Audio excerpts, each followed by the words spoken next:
ఒకప్పుడు చెరుకు గడలతో కలకడలాడిన జగిత్యాల జిల్లా ముత్యంపేటలోని నిజాం దక్కన్ షుగర్ ఫ్యాక్టరీ నేడు వెలవలపోయింది. ఆ ఫ్యాక్టరీని నమ్ముకున్న వందలాది కార్మికులు ఈరోజు రోడ్డున పడ్డారు. చెరుకు పంటనే నమ్ముకున్న రైతులు నట్టేట మునిగారు.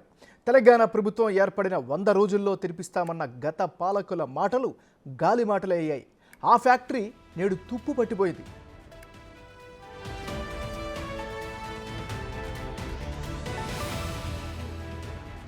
తెలంగాణ ముఖ్యమంత్రి రేవంత్ రెడ్డి ఎన్నికల ప్రచారంలో భాగంగా మూసివేసిన ఫ్యాక్టరీని తెరిపించి రైతులను ఆదుకుంటామని ఇచ్చిన హామీని నెరవేరుస్తూ అధ్యయన కమిటీని ఏర్పాటు చేశారు.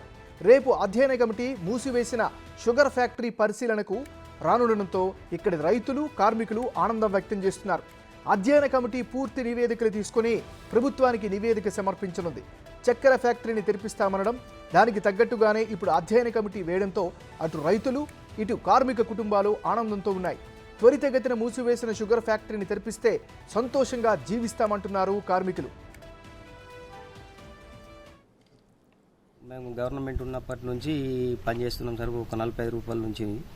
ఆ తర్వాత కొన్ని సంవత్సరాలు చేసిన వల్ల మళ్ళీ బంద్ ప్రైవేట్ పరం చేసిన వల్ల కొన్ని సంవత్సరాలు 9 సంవత్సరాలు 10 సంవత్సరాలు చేసిన వల్ల మళ్ళీ ఫ్యాక్టరీ మూలపడ్డాయి సార్. మూలపడ్డం వల్ల మేము పని ఇక్కడ 45 రూపాయల నుంచి చేసినాం సార్. ఇప్పుడు మాకు ఏం ఆధారం లేకుండా అయిపోయింది. మళ్ళీ కొంచెం గవర్నమెంట్ ఏదైనా చేసి మమ్మల్ని ఆదుకుంటే బాగుంటుందని కోరుకుంటున్నాం. షుగర్ ఫ్యాక్టరీలో పనిచేసిన నేను మూతపడిన కారణంగా ఇన్ని రోజులు మేము దుబాయ్ వెళ్ళిపోయినాం.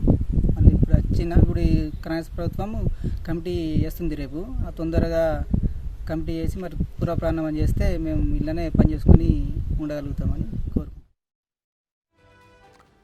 ఒకప్పుడు చెరుకు పంటను పండించి లాభాల బాటలో నడిచామని రైతులు తెలిపారు. నేడు ఫ్యాక్టరీ మూసివేయడంతో ప్రత్యామ్నాయంగా వరి, పసుపు, మొక్కజొన్న వేసినప్పటికీ మద్దతు ధర లేక ఇబ్బందులు పడుతున్నామని ఆవేదన వ్యక్తం చేస్తున్నారు.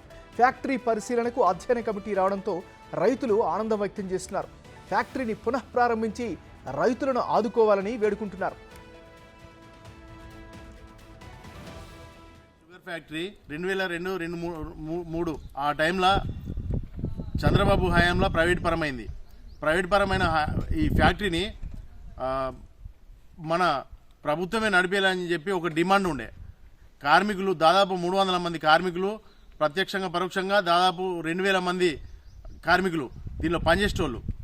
వీళ్ళందరూ ప్రైవేట్ పరము నడిపిస్తే బాగుండదు, ప్రభుత్వమే నడిపేయాలని చెప్పి ఒక డిమాండ్ ఉండే. ఇక తెలంగాణ ఉద్యమం చాలా అయింది. అయితే తెలంగాణ ఉద్యమంలో ఇక్కడ కార్మికులు కూడా దీంట్లో పాల్గొన్నారు. మన ప్రభుత్వం, తెలంగాణ ప్రభుత్వం వస్తే, తెలంగాణ ఏర్పడ్డ తర్వాత రాష్ట్రం వస్తే మన ప్రభుత్వం నడిపిస్తుంది, కొత్త ఏర్పడ్డ ప్రభుత్వం నడిపిస్తుందనే నమ్మకంతో అప్పుడు ప్రజలు గెలిపించారు. కేసీఆర్ ఏం చేసిండు, గెలిచిన తర్వాత 100 రోజులు కాదు అంతకు ముందే దీన్ని లే ఆఫ్ ప్రకటించి కార్మికుల నోట్ల మట్టి కొట్టిండు. కాబట్టి దాదాపు 9 సంవత్సరాలు ఎన్నో ఉద్యమాలు చేసినాం. మాటువంటి వాళ్ళు జైలుకు కూడా పోయేసినాము. అయినా కానీ ఈ ప్రభుత్వము, గత ప్రభుత్వము అసలు పట్టించుకోలేదు, కనీసం చర్చలు కూడా జరపలేదు. కానీ ఇప్పుడు రేవంత్ రెడ్డి సీఎం అయిండు, కాంగ్రెస్ ప్రభుత్వం ఏర్పడ్డది, దాదాపు 100 రోజులు కూడా గడతలేదు. దీంట్లో కమిటీ వేసి ఆ కమిటీ రేపు పర్యటించబోతుంది మార్చి 6 తారీఖు నాడు. ఆ కమిటీకి మేము ధన్యవాదాలు తెలుపుకుంటున్నాం. తొందరగా ఈ కమిటీ నివేదిక సమర్పించి సంవత్సరం లోపలనే ఓపెన్ చేయాలని చెప్పి, ఈ కార్మికుల కుటుంబాల్లో సంతోషం నింపాలని చెప్పి మేము